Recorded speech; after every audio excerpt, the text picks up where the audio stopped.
धनाना, जिला सोनीपत, हरियाणा। वो शुभ दिन 8 सितंबर 1951 को इस पृथ्वी पर जगत के तारणहार जगत गुरु नमस्कार, गांव धनाना, जिला सोनीपत, हरियाणा।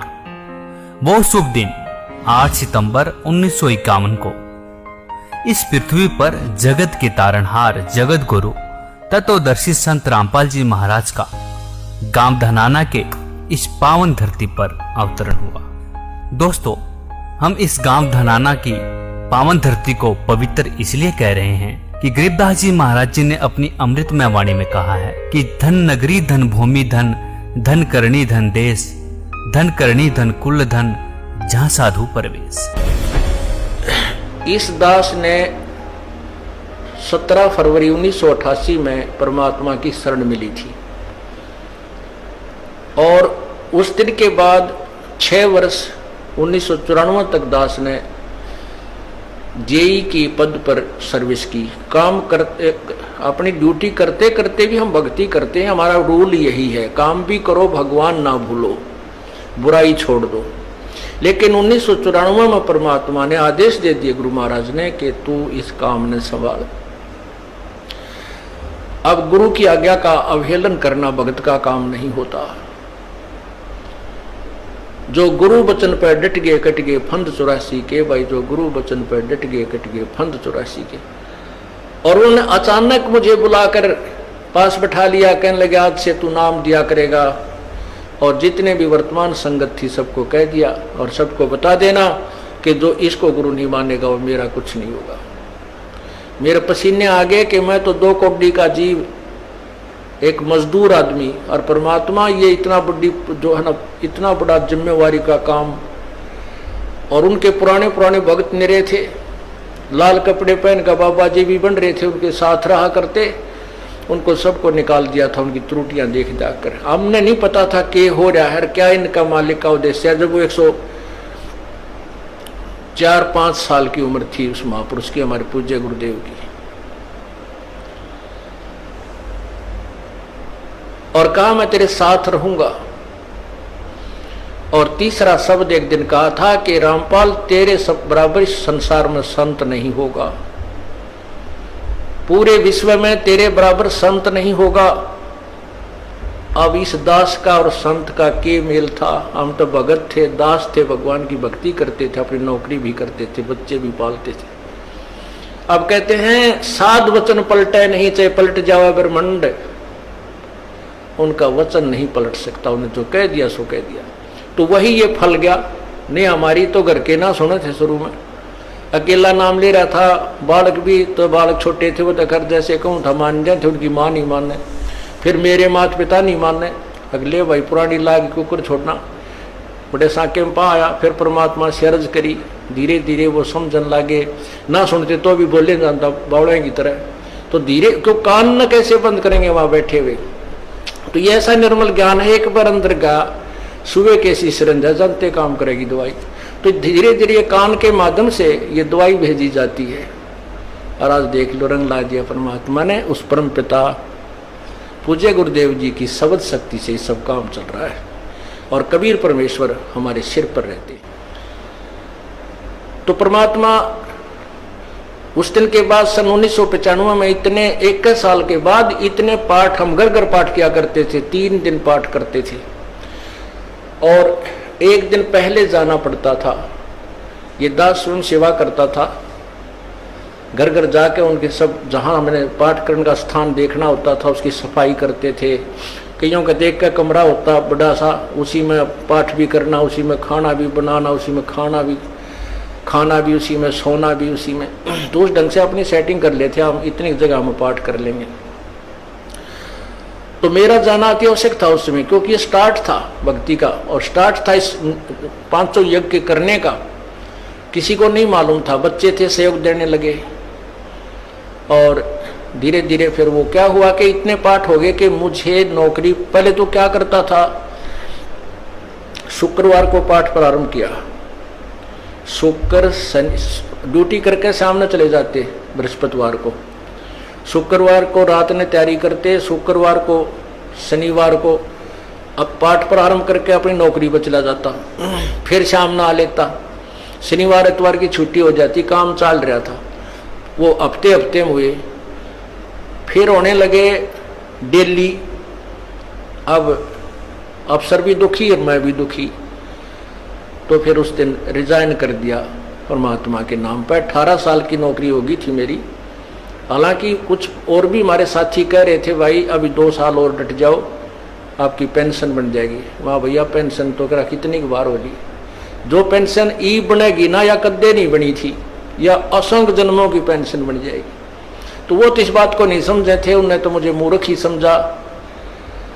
और दास की सौभाग्य था कि मुझे नौकरी या मजदूरी मिल गई भगवान की और उसकी पुण्यात्माओं को दलदल से निकालने की। कहते आत्म प्राण उद्धार ही ऐसा धर्म नहीं और। धर्म तो और भी है, दान करते हैं, भूखों को भोजन देते हैं, असहाय की सहाय करते हैं, लेकिन जो आत्म प्राण उद्धारी ऐसा धर्म नहीं और। धर्म तो ये भी है जो गौशाला बना रखी है। धर्म वो भी है जो चिड़िया ऊपर चुग्गा डाल देते हो पशु पक्षियों को।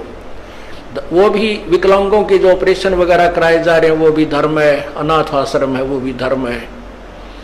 लेकिन जो आज गऊ हैं उनकी सेवा कर रहे हैं, अच्छी है। क्योंकि कोई भी प्राणी है, चाहे भैंस है, पशु है, कोई किसी प्रकार का, सबकी सेवा हमने इसी दृष्टिकोण से करनी चाहिए, क्योंकि सब में एक जैसा जीव, वो भी धर्म है। लेकिन अब तो वो आज वो गाय है, आज कोई भैंस है, और जन्म होने के बाद फिर वो सूअर की जूनी में जा सकती है। उस बीमारी तो कौन छुटाएगा उसको। तो ये ज्ञान, ये भक्ति, ये आत्मा इस जीव को उद्धार करेगी। वो फिर 84 लाख योनियों में नहीं जाएगा, या तो मनुष्य शरीर होगा, नहीं सतलोक चला जाएगा। तो कहते हैं आत्म प्राण उद्धारी ऐसा धर्म नहीं और। तो इस दास को ये आत्म प्राण यानी जीव आत्मा के उद्धार की मजदूरी मिल गई और सहर्ष शुक्र मनाता हूं प्रभु, आपने कैसे दया करी 2 कोटि के जीव पर। और ऐसे निर्मल भगवान की महिमा, ओए होए होए, जिसके नाम लेते हैं रूंग रूंग खड़े हो जाते हैं। उसके बाद परमात्मा की ऐसी महिमा हुई। अब मुझे इतनी खुशी होती है, कैसा निर्मल समाज तैयार हो रहा है। बीड़ी, शराब, मांस, तंबाकू, उसको देखकर भी राजी नहीं है। अब ये पुण्यात्मा दोनों हाथों दान करते हैं, और हम पहले लूटन पर लगे रहा करते थे, पाप बढ़ाते थे। ये माया साथ नहीं जानी थी कि इतना नरक इकट्ठा कर रहे थे। और परमात्मा क्या कहते हैं, सतगुरु के सिजदा करूं कर्म छुटाए कोटि, और जो ऐसे सतगुरु की निंदा करे फिर जम तोड़ेंगे होठ। अब जो लोग बिना देखे सोचे समझे और भक्तों की, संतों की बुराई करते हैं, अब क्या बताते हैं कि सतगुरु के सिजदा करो जिसने कर्म छुटाए कोट, करोड़ों पाप कर्मों से हटाकर और पुण्य कर्मों पर लगा दिया। कितने पाप कर्म बचा दिए हमारे। और जैसे ऐसे सतगुरु की जो निंदा करते हैं, कहते हैं उनके जम तोड़ेंगे होठ, यम के दूत उनके इसे लठ मारेंगे, चाहे कितने लागो, मुंह पे, होठा पे। होठ इसलिए कहा कि इस पर ज्यादा दर्द होया करे, सोई भी बड्डी आया करे। तो कहते हैं वो जम तोड़ेंगे होठ जो बकवाद किया करते थे, संतों की निंदा करते थे। नित्यानंद जी महाराज ने यहां तक कहा है, भाई तू ना मानता ना, ठीक है अपना और काम कर ले और कुछ कह सुन ले, पर संत की निंदा मत करिए, ये तेरे लिए बहुत जबरदस्त पाप बन जाएगा। लेकिन जो इस मार्ग से परिचित नहीं है, वो नादान बच्चे आग में हाथ दे देते, बिजली के तार को छू लेते। और ज्ञान होता सत्संग से, और सत्संग में ये काल नहीं आने देता। तो उस दिन के बाद परमात्मा की ऐसी रजा हुई कि बाग लाग गया भगवान का। और यही प्रार्थना करता रहा, परमात्मा तेरे बच्चे तुझे समझे पहचाने। दास को ये नौकरी दी है, इसमें सफल भी आप ही करोगे। इन लोगों ने तो आपको भी नहीं बख्शा था। जब जिसमें आप यहां आए थे, काशी में 120 वर्ष रहकर गए, सारा जीवन आपके पीछे पड़े रहे। उन दुष्ट आत्मा स्वार्थियों ने अपने स्वार्थ के लिए जनता को सत्य ज्ञान नहीं समझने दिया और परमात्मा को बहुत यातनाएं दी गई।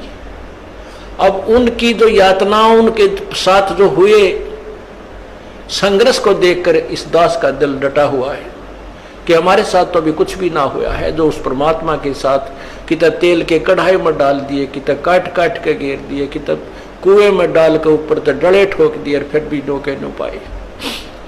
वो तो समर्थ थे और जनता कुछ नहीं बिगाड़ सकी और ना ही उनको समझ सकी। समझना चाहिए था, कुछ लोग समझे भी थे, लेकिन बाद में फिर वो ठीक ढंग से ना लगे तो भगवान ने उनको स्वयं ही रिजेक्ट कर दिया था। परमात्मा क्या बताया करते थे, कैसा एथेंटिक उदाहरण दिया करते थे। अपने आत्माओं क्या बताते हैं, भाई सिर साटे की भक्ति है और कछो नहीं बात, सिर के साटे पाइयो अवगत अलख अनाथ।